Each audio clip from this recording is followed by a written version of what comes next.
everyone. Today we will be talking about bipolar affective disorder, also known as BPAD. It is a mood disorder in which people experience alternating periods of depression and mania. So, some days ago, I asked on Instagram for a few questions that people might have about bipolar disorder.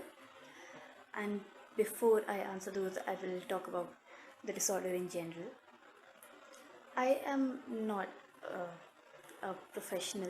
I don't have a degree in psychology. I do have many problems in my psychology, which is to say, I also have bipolar affective disorder type 1. Bipolar disorder is of two types. There's type 1 and type 2. In type 1, what happens is that there are alternating periods of depression and mania. In type 2, which is far more common but often goes undiagnosed, the manic symptoms are a lot less intense, and it's known as hypomania. Normally, people experience one cycle of depression and mania. Depression and mania occur twice in a year, but in some cases, the patients are rapid cycling, and in that case, they can have as many as 2 or 3 cycles within 1 month. In very extreme cases, even more. The depressive episodes tend to last much longer than manic episodes, mostly because I don't think your body can handle that much mania for too long. Depression is like sadness but with a paid subscription. It's Sadness Pro. There are more things than just sadness. There's this constant fatigue, there's very little energy that people have, there's little to no motivation to do anything at all. There is, of course, a lot of unhappiness, but it's at a level where the things that usually would bring you pleasure when you're just sad no longer are able to do so. So if you're sad and usually you watch a movie to feel better, when a person is depressed, they are not able to find pleasure in those usual pleasures of life either, like in activities that they used to enjoy, or they don't even feel motivated to do very everyday things like bathing, changing clothes, general grooming. There is also often significant gain or loss of weight. It's because these symptoms show themselves differently in everyone. Some people eat too much, some people lose their appetite. People might also either experience insomnia, terrible insomnia, and it's not the kind where you are up and you're productive. It's more the kind where you are extremely tired and sleepy but are still unable to sleep. Or people might, on the other side of it, sleep too much because of the fatigue that they experience, and because there's no motivation to do anything, and there's nothing that brings them joy anymore. They see no reason to be awake, in a sense. There's feelings of worthlessness and hopelessness. This recurrent inability to think or to concentrate, and of course there are thoughts of deaths or suicidal ideation. In manic episodes, just like depression is not just sadness, mania is not just happiness. It's like a gremlin version of happiness. There are very high levels of energy. It's like being on an adrenaline rush, but make it very long. Reduced need to sleep, a lot of sleeplessness, because you just have that much energy and that many ideas, and you're not really able to follow up on them. There's a phenomenon known as flight of ideas, where thoughts are racing so fast that they end up interrupting each other. So people, when they're manic, they start one project, and then a different thought comes to them, and they leave that project and they move on to another one. So one might think that because they are taking up a lot of work in such a time, that they will be able to be very productive during manic episodes, but it's really quite the opposite. There is no kind of concentration, there is no attention span to be able to do anything at all. The grooming and the dressing up gets better. but at the same time there's like very impulsive decisions. They're very spontaneous, and then they would be very aggressive to people who refuse to go along with those plans. Yeah! Yeah! They are very rapid or incoherent speech, again because there is a lot of energy. And while in depression, libido or sexual desire is reduced usually, during manic episodes it's very increased, and that mixed with the impulsiveness can often lead to irresponsible sexual activity. This kind of overconfidence, this feeling that the person is completely invincible. While manic episodes show a lot more aggression, and people are very quick to anger during them. During depression, one of the symptoms that is not talked about that often and not represented a lot in media is the heightened irritability. You cannot really romanticize it. People are just irritable. they are uh, they will easily snap at the smallest of things. They will not be able to handle a lot of distractions around them. Bipolar can often be psychoaffective, in that people might experience delusions or hallucinations. Hallucinations are when you see things around you that don't have any basis in physical reality. They aren't physically there, but you're seeing them anyway. Delusions, on the other hand, are very strongly held beliefs that don't really have a proof in reality. For instance, if you believe in ghosts and you find someone else who does not believe in ghosts, maybe you would just like agree to disagree. Delusions, on the other hand, are seen as being completely real and something that cannot be countered. Like it's just a part of their reality at that point for them. What makes this a disorder, like any other disorder, is that it starts to affect your daily functioning. So your social life is disrupted by it, your relationships with other people are disrupted by it, work or your studies are disrupted by it. Those are basically the criteria which qualify your symptoms as a disorder. I will now move on to some of the questions that had been asked about bipolar disorder. So, someone asked, what are the causes?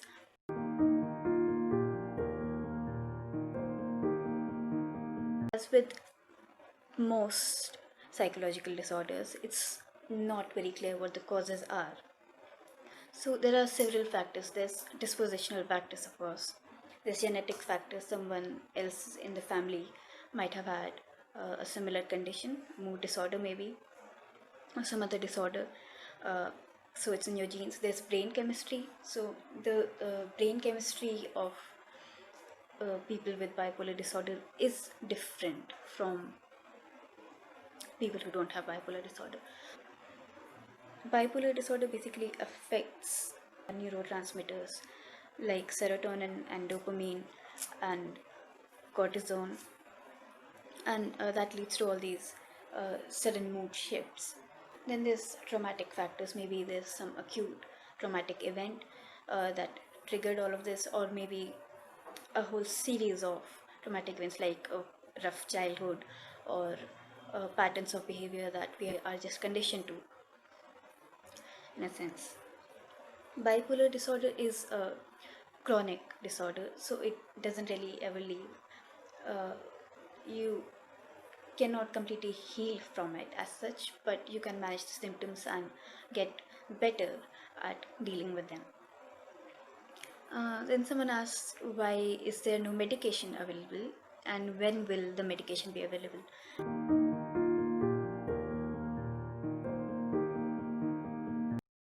There is medication available in a sense.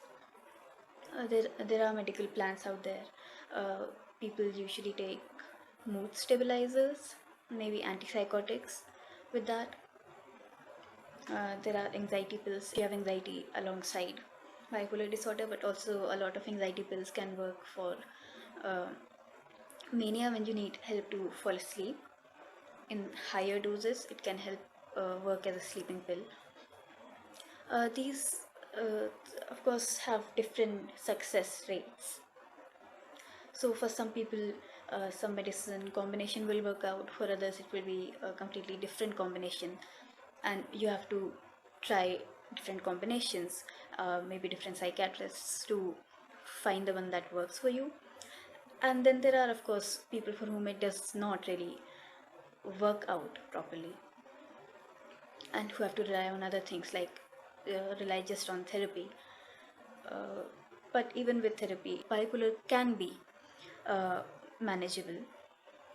And as for when better medication will be available, we can only hope that more people invest into the field of psychiatry and actually try to understand disorders better, rather than just maybe giving sedatives to patients.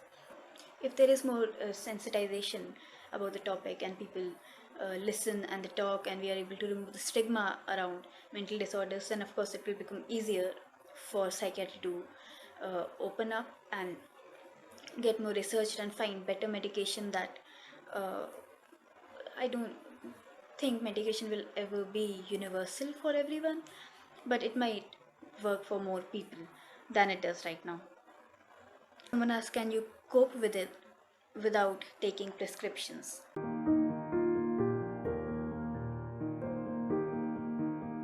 Yes, you can deal with a lot of the symptoms without medication. In very extreme cases, you cannot anymore. Uh, but for the most part, it is manageable. There is, however, no self-soothing techniques that you can practice for mania, and therapy can only help you so much in those cases. Because when a person is manic, they're pretty much a different person altogether. There is no way to predict their behavior in such a in such a case. Most you can do, if you are unable to take prescription drugs for any case, for any reason, just have a support system. That is very important. If you have a support system, you can fall back on them. You can tell them, this is an issue with me, and sometimes I get this way and I don't realize it myself, and in such a case I would need you to make sure I don't do something regrettable. And obviously, as I said, people when they're manic are very prone to anger if you try to stop their plans. So maybe not directly, but you can keep some kind of supervision. Make sure it suggest a different course of action instead of maybe directly saying no to them. So that might help keep things in check in case of manic symptoms. Okay, someone asked how to identify the symptoms. I think that is something that I have already discussed. What are some ways to manage symptoms?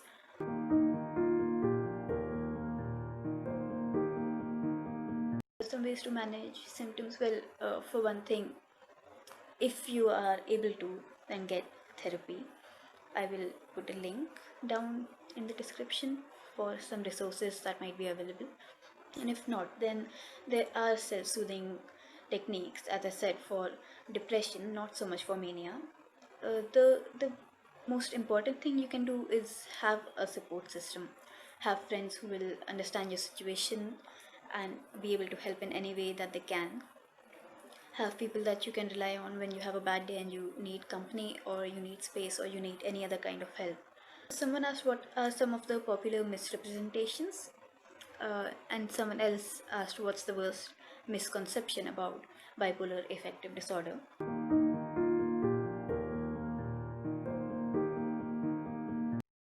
So, bipolar disorder is a mood disorder, which means that it makes your moods disordered. But the way that it is often represented is that the changes are shown as being a bit too quick. So people think that bipolar disorder is people who will be very happy at one point, and then suddenly, for no reason, they would suddenly get angry at you.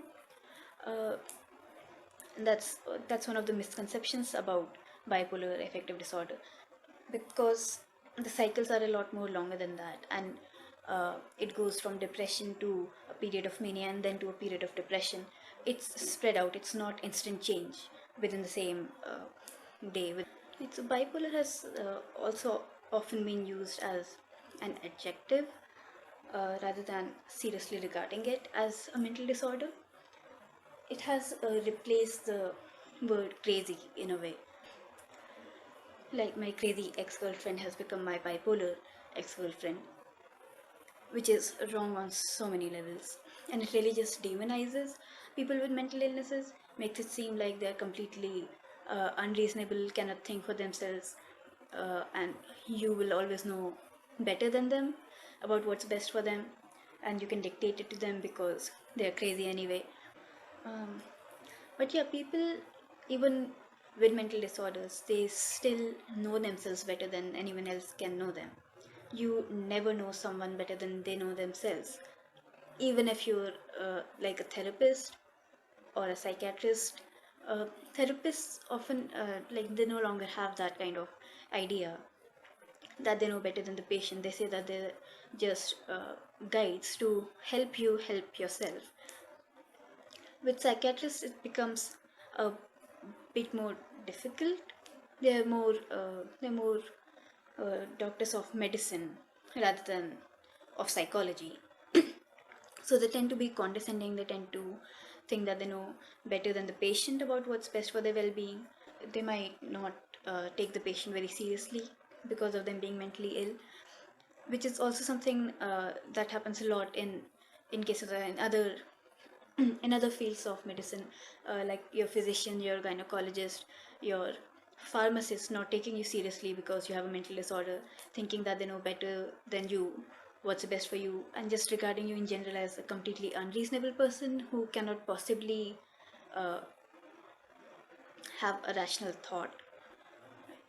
But that's again not true. Uh, People with bipolar disorder are still in the right frame of mind for the most part. Yeah, when they're manic, they might not be in a very good state to judge everything properly. Uh, but this idea that they are always irrational and and that they cannot be trusted to even uh, talk about themselves. This is more of the stigma that is around mental disorder, where you either demonize the people who suffer from them or you infantilize them. It's just a way to have control over a marginalized section of society that doesn't fit in with the rest of the norm.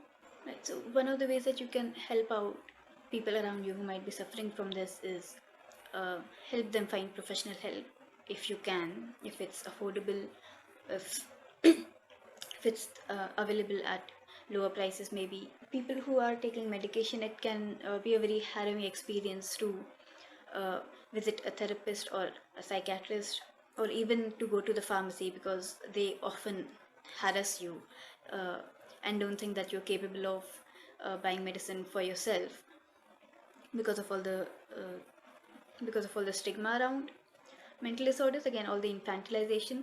So it would really help if you go along with a friend when they're availing such services, and make sure that they have support, and that no one really takes advantage of that situation.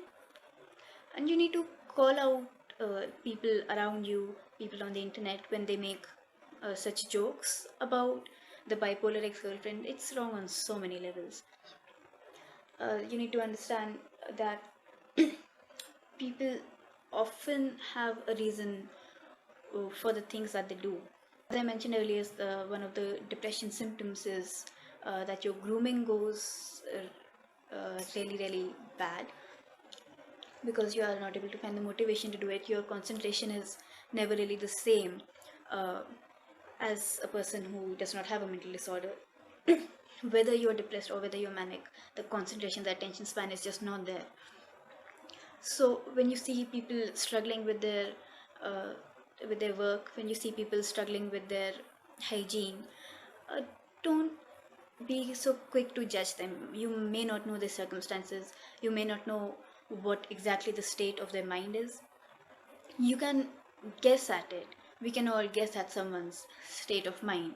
we can we can try to empathize, but in the end we will never really know what it is. So the most you can do is be compassionate. uh, just know to yourself that you will never really know what the other person is going through. Maybe they don't want to be a stinky boy, but they cannot help it because they're too tired to stop being a stinky boy.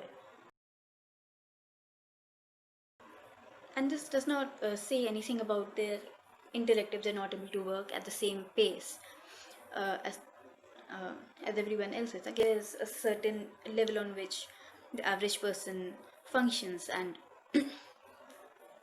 we tend to expect that of everyone, but not everyone will be able to meet those needs.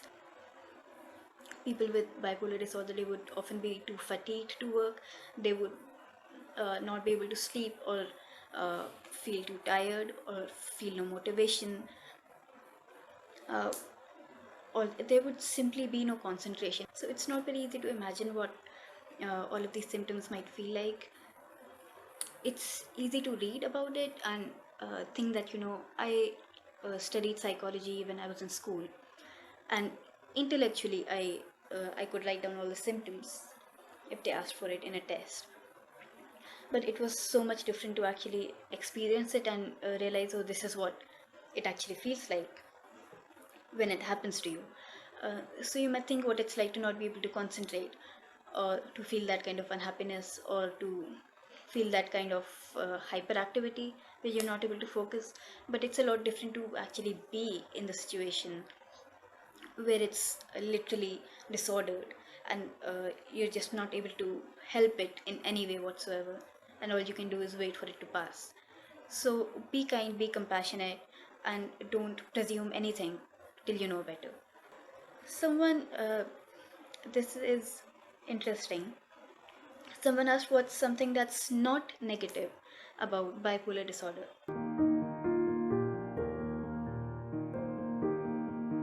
It's a disorder. There's not really something that's not negative about it. Like, it might seem that, oh, maybe mania is not as bad as depression. After being depressed long enough, it seems that way to me as well sometimes. That, oh, maybe mania won't be so bad. But then it happens and it is bad because, yeah, in the moment it feels very euphoric, but then it passes and then you realize all the things you have done that you cannot take back. And it's not a very good state to be in. People are very worried. You have no way of uh, really controlling it. You have no control over your own self. So that's not something that is good. I think if I had to find something not negative, sometimes you look good when you're manic because you're so dressed up. Since sometimes you don't get a hangover after you drink a lot because you're manic. But that's about it. There's no upside to a disorder. Someone asked, does researching about the same lead to overthinking and possibly worsening of symptoms?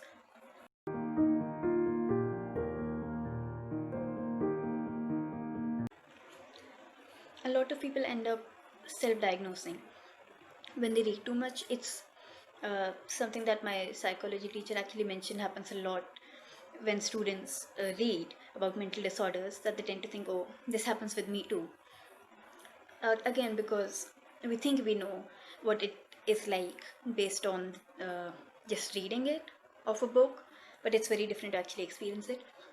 So yes, it's possible that if you're thinking about it too much and you read too much, eventually you will start feeling that you experience those as well. And and there are cases when you might read about the disorder and then get too caught up in it, and then try to in a way match those symptoms now that you've read it. Like, it's also important to some people to actually understand their condition, so they might want to research it better. So what I can say about that is that when you do read up about any mental disorder, whether you are going through it or not, in either case, you have to be careful to not get sucked down the rabbit hole. You have to make sure that you keep a clear mind, that you understand that these experiences will be a lot more intense than the emotion that people usually feel. So depression will be a lot more intense than sadness. Mania will be a lot more intense than just feeling overtly happy. Realizing that for anything to be a disorder, it has to be those symptoms affecting your daily life. If it hasn't come to that point, then don't even try to understand whether or not you have that disorder. At that point, you can safely just look at it from an intellectual point of view. But if you think that it might be something that's starting to affect parts of your life that that wouldn't normally be affected that way, then you should try and find some help, some professional help. That is, if you are able to find a therapist, then well and good. Or you can, if you don't feel ready for a therapist yet, you can go to a counselor who would tell you whether or not you should seek professional help. It's then okay. I've been putting this one off. Um, Someone asked, how can people close to you be better at accommodating and being mindful of your special needs?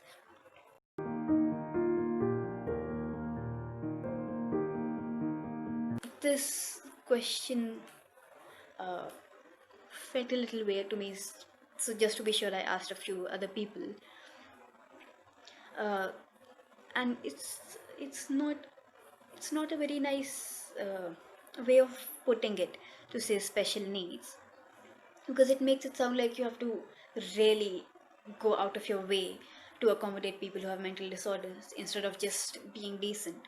It's like saying, how do you deal with someone who has a mental disorder? It just makes it seem like people with mental disorders are a burden, when it's actually really easy uh, to make sure that your spaces are accessible. Of course, we need changes structurally speaking. Like, something I've always found is the attendance system in colleges and schools. It just seems very ableist, because uh, people are not able to predict when they might have really bad mental health, and not be able to be in company of people, or just get out of the bed in general, or have any motivation to to even so much as brush their teeth. And you expect them to either come to college or bring a note from a doctor saying that they have some genuine reason to not be there. And it's really hard for people to do, especially because of the stigma around mental health. They are not able to uh, avail services in the first place, avail mental health services. They often go undiagnosed. You cannot make functionality like a universal construct. You cannot say that, okay, this is the amount of productive that you have to be. This is the time at which you have to be productive. This is the time at which you are not supposed to be productive anymore. This is the model that we follow, because people will not be able to follow it. Again, it's a disorder. They're not able to follow things that most people are. So you have to be mindful of those things. You have to be mindful of the fact that uh, that your depressed friend will have symptoms that will not be that easy to deal with. Again, like with the irritability, with the grooming problems, with the appetite problems, uh, oh, with the constant fatigue, they will not be able to keep up in the same way that some other people would be able to. So you have to be a little more understanding of that. Be able to help them out where they need that help. Most of all, just don't be judgmental about any of this. Make sure that they have a safe space, that they can ask you for help when they need help, and not feel like you might mock them or hold them to a higher standard, or tell them that if they just try hard enough they will be able to do it, because you never know how hard someone is trying. So you cannot presume to just say that. When you see your bipolar friend being reckless or impulsive, or uh, acting in ways that, I have no better word for it, in ways that are traditionally considered crazy, uh, you just have to wait for it to ride itself out. You just have to make sure that they don't hurt themselves, because people with mental disorders are much more likely to hurt themselves and their relationships than they are to hurt a different person. So be mindful of the people around you. Be mindful of the fact that you don't know where they are coming from, and be ready to support them. Be ready to uh, allow them to function in a way that they would be more suited to. Be ready for them to not really fit in with whatever the social norms are. Um, okay, last question is someone asked, or rather, someone commented. Sometimes sadness after a traumatic event and depression become indistinguishable, and it's difficult to ascertain if I need more antidepressants or if therapy would be just fine.